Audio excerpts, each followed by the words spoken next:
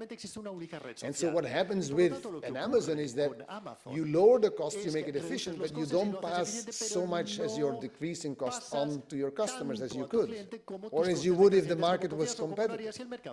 And so there's there's again this tension between, the hero part of this technology that allows you to save cost and, on the other hand, the ability that you have to keep some of those gains.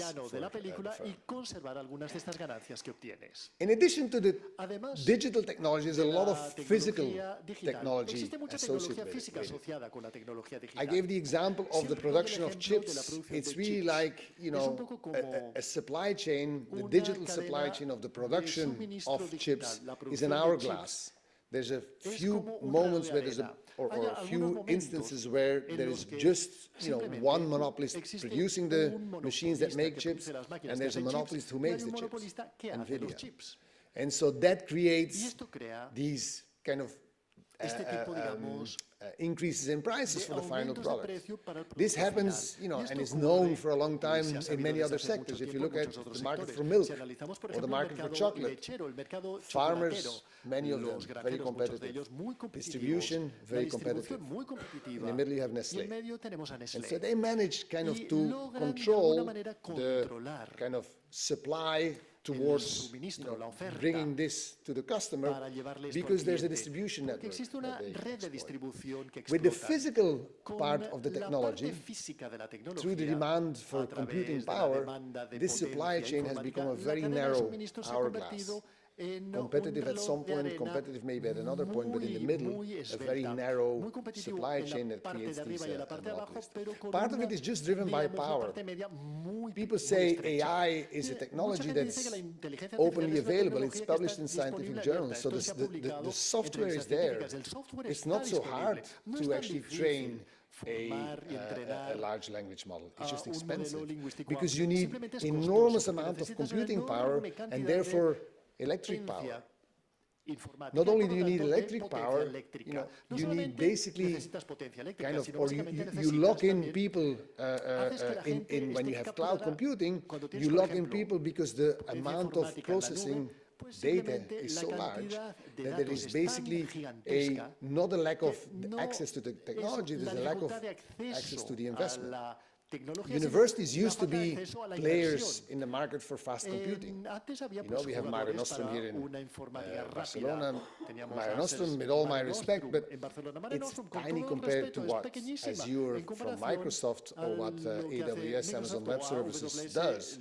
Mare Nostrum is a baby now. At some point, Mare Nostrum was a big player, but it's very far away from what the big players do. The governments can't compete anymore either. The universities are out, the governments are out, even the military is out.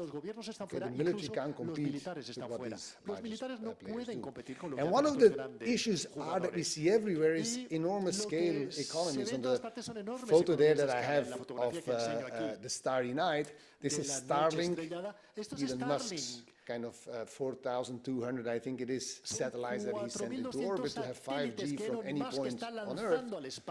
But clearly, once that is sent into orbit, he made a huge investment. He is the player who made it happen. But that is also meaning that once this has happened, there's really not much competition. There's others who are trying to be a competitor, but at best we will have two. Once his 4,200 satellites are in the air, he has the full monopoly of 5G communication from your boat in the Polynesian archipelago. And so basically, the thing is that there's scale economies in this new technology that's very physical, that is driven, or that is driving the digital technology, but it's driven by physical restrictions. And this is something that we see is driving a lot of the concentration in sometimes technological progress is actually very positive with respect to scale. When we look what happened to steam engines, at the end of the 19th century, the beginning of the second industrial revolution, you really had to put up a power factory next to your factory. So if you were a textiles producer, you had to put up a power factory where you were producing. That was the steam engine. It was one factory by itself. And then this generated all the electricity for the whole factory. Electric motors came. that reduced the scale enormously. This was a big reduction in the scale. This was a big reduction in the scale of actually operating energy because you didn't need to set up a big factory there. It wasn't as easy as that because even with electricity, you have to get the electricity from somewhere. But at least you could put the factory that produces the electricity somewhere else. You don't have to have it next to your factory. And we've seen that over time, from the 1900s onward, that this technological change of inventing electricity actually reduced the necessity of scale and created much more competition. It took us another 100 years then to be able to make that electric kind of power generator mobile. We made trains and trams that ran on a line on top of it, but for it to be in a car or a motorbike or something like that, it took us the development of batteries, which is only very recent. But the point is that sometimes technological progress actually reduces the scale, such as the invention of the electrical engine. So let's talk a little bit about the policy, the type of things that we can do. And so people immediately think, well, you have these kind of digital distortions, maybe these firms who say, let's tax them. Usually taxation doesn't really work very well on that. I mean, think about what you can do in terms of taxing Amazon. Well, they have large profits. If you tax them, they're going to have less profits, but it's not going to change what they do. They're still going to do the same thing. Instagram is still going to charge too high prices for its advertising. They might have less profits, but what they do and where the distortions are coming from are exactly the same as before. So I think the main kind of direction in which we want to go, and that's what the Digital Market Act is doing, is towards more competition. One of them is antitrust. The other one is a word that's going to come up repeatedly, interoperability. I have here a picture of interoperability because that's kind of the simple way to think about it.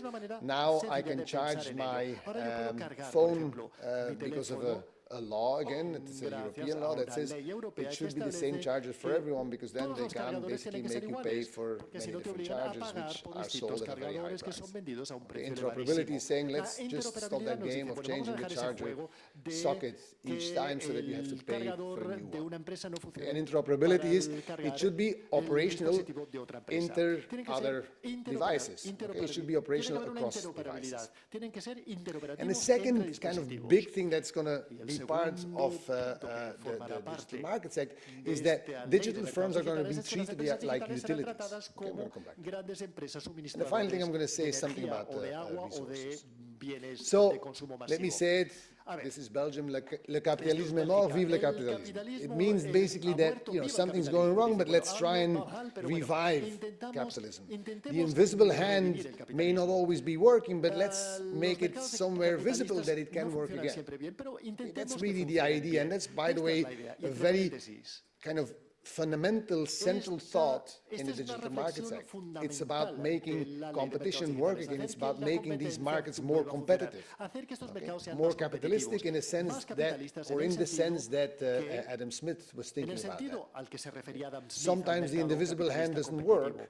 Sometimes, all the best for the most people doesn't come around automatically, but maybe if you push it a little bit, it can help. So it's all about creating a level playing field.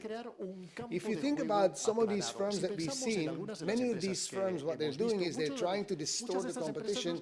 And if you would talk about this being a game of football, it's like saying there's one team that has 15 players, the other team has 7 players. And in fact, the team that has 15 players plays on the high end, the team with 7 players plays on the low end. The goal for the team with the 7 players is bigger than that of the one at the high end with 15 players. And on top of it, the referee is a friend of the team with the 15 players. That's just a distorted competition. And we see a lot of that because of these scale advantages, that this is exactly what's going on. If Amazon says, I'm going to make you buy these Amazon Basics batteries because you don't see what else is being sold unless you kind of pay for being at the top rank. And in a sense, creating this level playing field of competition is trying to restore the invisible hand that Adam Smith had in mind. One thing that very often people kind of see separate and is key to what the invisible hand is not just price discovery. People think a lot, oh, what does competition do? Well, you discover what the value of something is because you know what the price is. If firms compete, they will set a price that's really the true value of what it is. Where do we see this? We see this in a stock exchange. In a stock exchange, you see, I don't know what the value of Microsoft is today, but if I see a lot of people supplying and demanding these stocks, that price that comes out is telling me something about what most people think that value is, and this is the best that we can do. It might not be precise, we don't predict the next recession, but we know at the moment quite well what the value of a stock is. And this is more general, this is about the price of butter. If you sell it at too high a price, you don't sell that much. So you're forced to lower your price because competitors force you to do that. And that's one of the central things, price discovery, the fact that we learn what the price is, what the value of something is. But what people often miss is that entry is a very important part of it, entry of competitors. Okay. What was really the revolutionary value of Uber in the market for ride-sharing? It was really the value of introducing entry, flexible entry of supply and demand. How does it work? Here we have our taxi drivers. They say, I don't know what the number is, 4,000 taxi drivers in Barcelona. It's fixed. The price is fixed. The price is regulated. What happens? Well, if you have the Mobile World Congress, there's a lot of demand for taxis. You can't find a taxi. On a Saturday night, just before going to dinner, you don't find a taxi. Now, on a Sunday, there's going to be plenty of taxis because the taxi drivers have to run around. And so you see all these kind of distortions in terms of the supply and the demand of taxis that are not being met. What Uber did was say, well, we're going to change the price. If there's a lot of demand, we're going to increase the price. But that led to entry. What happens is that I can be a driver, I have a car, and then you see people say, oh, Uber is now paying this much, I'm going to start to ride a little bit, because it's now worth for me to ride a couple of hours. It's, between 8 and 10 on a Saturday night when everyone goes for dinner, I can make a bit more money, so I enter. Of course, the more people enter, the lower the price is. That's exactly where the market mechanism works. And this was a beautiful example of how using this kind of free entry, this flexible entry of firms that completely did much better than the existing taxi market. Of course, the way we responded to that in Barcelona, and I think the rest of Spain, was to say, no, these guys, they can't do it anymore. We can do that app too. We now have free now, and you name it what you want. We have the price discovery, we can have maybe technology that makes it easy, but we don't have the entry anymore. That was the beautiful thing of Uber that's gone. We have Cabify, but the taxi drivers, the lobby is very smart. They said you have to have your number of cars that you own. So Cabify is not the same as Uber. This is not me driving my car, this is the Cabify owner owning that fleet of cars. And then again, entry is not flexible anymore because they own the supply of cars, whatever it is. They can't just make it enter the market. This is just an example that with these technologies, in order to make the market work, very often you have to make entry kind of the central thing. For those of you who have been to Stockholm in the late 90s, they had an experiment there. They tried to just do the taxis about prices. It was a disaster. Because there was no entry, the taxi drivers were fixed, and each time you went into a taxi, you could negotiate. Sometimes markets don't work the way we think they work. Uber was like a discovery. Now then what happened with Uber? Well, Uber was also at the same time a platform, and then they also exploited that, and we can talk about the network effects that generates other distortions. The value, the economic value, and this is in research has been shown, is the fact that Uber really generated that flexible entry and exit of firms. So interoperability, the designers, the architects of the Digital Markets Act were the people who were behind the regulation of technology for telecom. So the telecom was late 90s. What happened was it was initially a little bit of the Wild West. You started a telecom company, There was the national monopolist like Telefónica, that later became Movistar. They wanted some competition, but there wasn't really a clear way of how to regulate that market. The market became regulated. One of the central aspects of this market was interoperability. When I have a phone plan in the United States with AT&T, I pay about 2.5 times as much as what I pay here in Spain with Movistar. I'm not going to make a lot of publicity for Movistar. It's striking that, in general, the phone plans in Europe are at least twice as cheap as they are in the United States. Because of one simple law. It's one line in the Regulation Act for the act that regulates the telecom.